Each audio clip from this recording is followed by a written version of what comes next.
Let's start with lecture 7 now, memory management.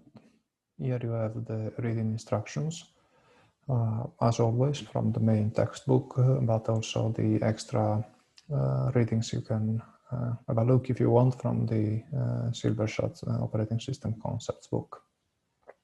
So this lecture, together with the following one about virtual memory, we'll be focusing on basically how the different type of memories we have in our computers are used. I'm talking about main memory, caches, register, not really the disk,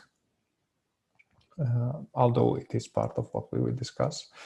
We'll discuss how the information is continuously moved between slow and fast memories, and also how we basically keep separated the physical memory from the logical view, from what the processes and the operating system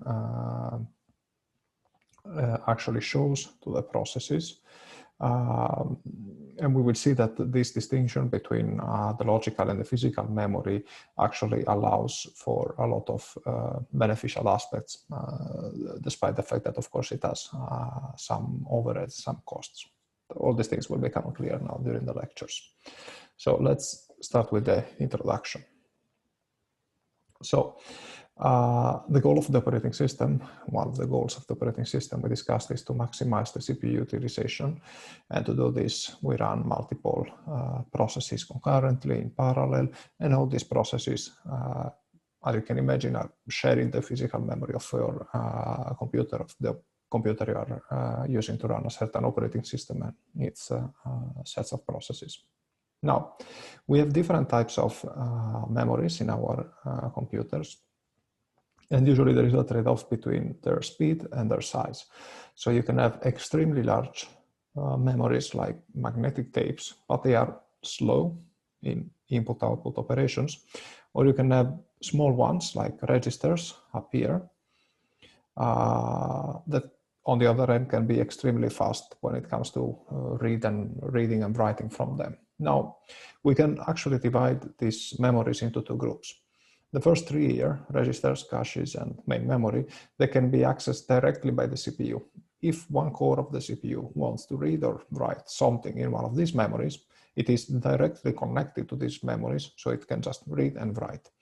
How much it takes, of course, depends on the memory. If it's a register, you can be basically performing a reading or a writing even in one cycle. If it's the main memory, it will be several cycles. The other group is the group of memories that cannot be directly accessed by the CPU. Physically, the CPU needs to go through a controller, and then it can reach the other type of memories, like the solid-state disk, the hard disk, and so on and so forth, okay? Which means, of course, that it takes way more time to write and read from this memory than from the first three. So in order for the execution to be efficient, what you usually do is that when you want to run a process, you take what is written on a disk, the program, the set of instructions you want to run, and you load it into memory. This is why you put the stuff in memory, because in memory, the CPU can directly read and write. And so the interaction to read variables, take the next instruction, and so on and so forth, can be done with a small number of cycles rather than a lot of cycles, like if we were trying to use the disk as our, let's say, main memories. Now,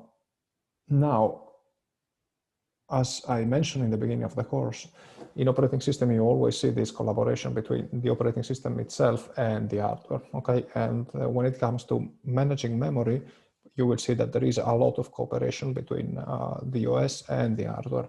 Now, here, one of the challenges is if we let the hardware help in the management of memory, running processes, and so on, but we still want to check that everything is being done consistently. So we want to ensure correctness, as I mentioned in the very first lecture here when introducing system calls. How can we have this correctness check done also by the hardware? How can actually the hardware help the operating system performing these kind of checks? This we will see in the next video.